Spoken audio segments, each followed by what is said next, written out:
நடந்து வரும் ஐபிஎல் தொடரில் தற்போது சிஎஸ்கே அணியின் நிலைமை மட்டும்தான் அதல பாதாளத்தில் இருக்கிறது என்று சொல்லலாம். கடந்த சீசனிலும் சிஎஸ்கே அணி சொதப்பலாகத்தான் விளையாடியிருந்தது. அதே சொதப்பலை இந்த சீசனிலும் அப்படியே சிஎஸ்கே அணி தொடர்ந்து வருகிறது.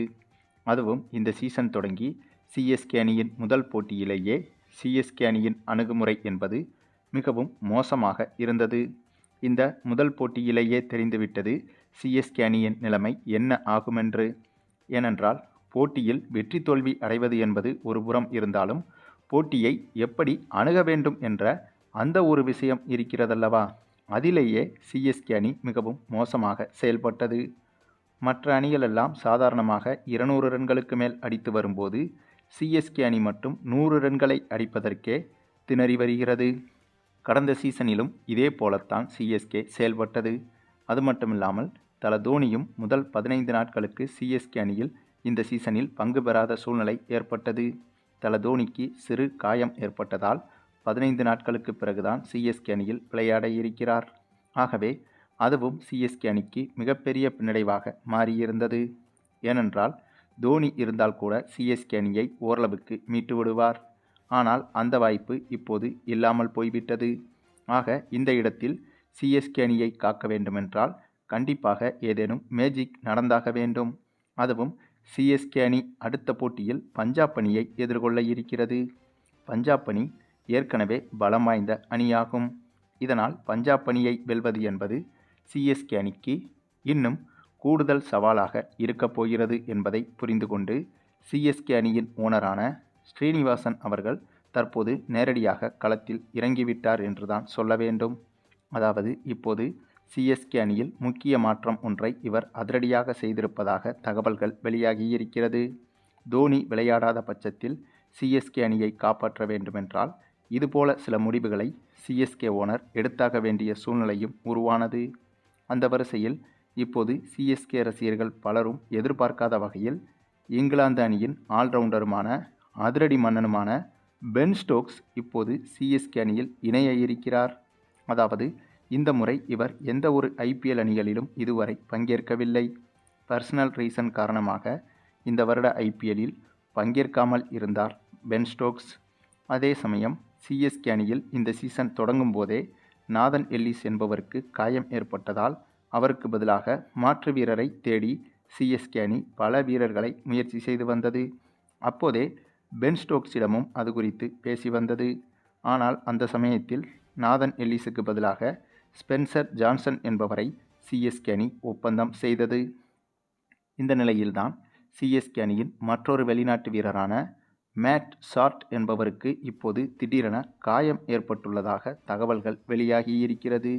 அதுவும் இதுவரையிலும் எந்த ஒரு ஐபிஎல் சீசனிலும் இல்லாத அளவுக்கு இந்த ஐபிஎல் சீசனில்தான் எக்கச்சக்கமான வீரர்கள் காயத்தால் விளையாட முடியாமல் தவித்து வருகின்றனர். கிட்டத்தட்ட ஒவ்வொரு அணியிலும் 2-3 வீரர்கள் காயத்தால் அந்தந்த அணிகளில் விளையாட முடியாமல் இருந்து வருகின்றனர்.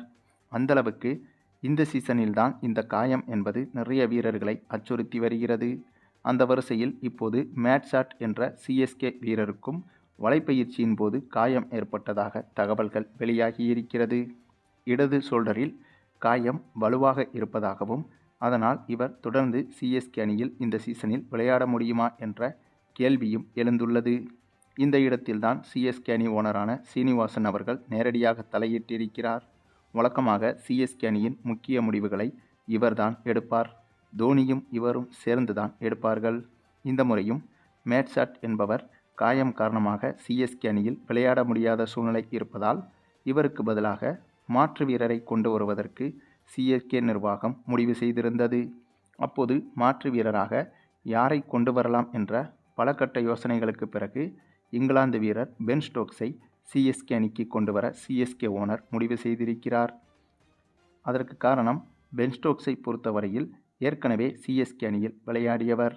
ஆனால் சிஎஸ்கே அணியில் விளையாடிய போது இவருடைய ஃபார்ம் என்பது பெரிதாக இல்லை என்றாலும் கூட இப்போது இவருடைய பங்களிப்பு என்பது சிஎஸ்கே அணிக்கு உதவும். ஏனென்றால் அண்மை காலமாக உள்ளூர் போட்டிகளில் பங்கேற்ற பென் ஸ்டோக்ஸ் தொடர்ச்சியாக சிறப்பாக விளையாடியிருக்கிறார். ஆகவே அந்த ஒரு ஃபார்ம் வந்துட்டு இப்போது சிஎஸ்கே அணிக்கு உதவும் என்றும் எதிர்பார்க்கப்படுகிறது. அதே சமயம் பென் ஸ்டோக்ஸை பொறுத்தவரையில் இவருக்கு சிறப்பாக பேட்டிங் செய்யவும் தெரியும், பந்து வீசவும் தெரியும். இவர் ஒரு சிறந்த ஆல்ரவுண்டர் ஆவார். ஆகவேதான் இவரை சிஎஸ்கே அணி தேர்வு செய்துள்ளதாக தெரிகிறது. ஒருவேளை இவர் மட்டும் சிஎஸ்கே அணியில் அடுத்த போட்டிக்குள்ளேயே இணைந்துவிட்டால் கண்டிப்பாக சிஎஸ்கே அணிக்கு அது மிகப்பெரிய பாசிட்டிவாக மாறிவிடும். அதே சமயம் இங்கிலாந்து நாட்டிலேயே இப்போது ஐபிஎல்லுக்காக தீவிர பயிற்சியிலும் இறங்கிவிட்டார் என்றும் சொல்லப்படுகிறது. ஆகவே அதிகாரப்பூர்வ ஒப்பந்தம் கையெழுத்தான பிறகு பென் ஸ்டோக்ஸ் உடனடியாக சென்னைக்கு கிளம்பி வருவார் என்றும் கூறப்படுகிறது. ஆக மொத்தம் சிஎஸ்கே ஓனர் எடுத்த இந்த ஒரு முடிவு என்பது சிஎஸ்கே அணிக்கு மிகப்பெரிய பாசிட்டிவாக மாறியிருக்கிறது என்பதும் குறிப்பிடத்தக்கது. அதுவும் தோனி இல்லாத இந்த ஒரு சூழலில் பென் ஸ்டோக்ஸ் போன்ற அனுபவம் வாய்ந்த ஆல்ரவுண்டர் ஒருவர் சிஎஸ்கே அணிக்கு வருவது என்பது கண்டிப்பாக அது சிஎஸ்கே அணிக்கு ஒரு நல்ல சைனாகத்தான் பார்க்கப்படுகிறது. அதே சமயம் சிஎஸ்கே அணியில் இருந்த சிறந்த ஆல்ரவுண்டரான நம்முடைய ரவீந்திர ஜடேஜாவும் இப்போது சிஎஸ்கே அணியில் கிடையாது. ட்ரேட் விண்டோ மூலமாக ராஜஸ்தான் அணிக்கு ரவீந்திர ஜடேஜாவை அனுப்பிவிட்டது சிஎஸ்கே. ஆக அந்த ஒரு இடத்தையும் நிரப்புவதற்கு பென் ஸ்டோக்ஸின் வருகை என்பது சிஎஸ்கேவுக்கு கண்டிப்பாக அவசியமாகும். அதுவும் இந்த சீசனில் இப்போது உள்ள சிஎஸ்கேவின் கடினமான சூழலில் பென் ஸ்டோக்ஸின் வருகை சிஎஸ்கே அணிக்கு மிகவும் அவசியமாகும். மேலும் பென் ஸ்டோக்ஸ் வருவது ஒரு புறம் இருந்தாலும் கூட சிஎஸ்கே அணியும் தற்போது நிறைய மாற்றங்களை செய்ய வேண்டிய கட்டாயத்தில் இருக்கிறது. அதுவும் பேட்டிங் வரிசையில் சிஎஸ்கே அணி சில மாற்றங்கள் செய்தால் மட்டும்தான் சரியாக இருக்கும் என்றும் சிஎஸ்கே ரசிகர்கள் பலரும் கூறி வருகின்றனர்.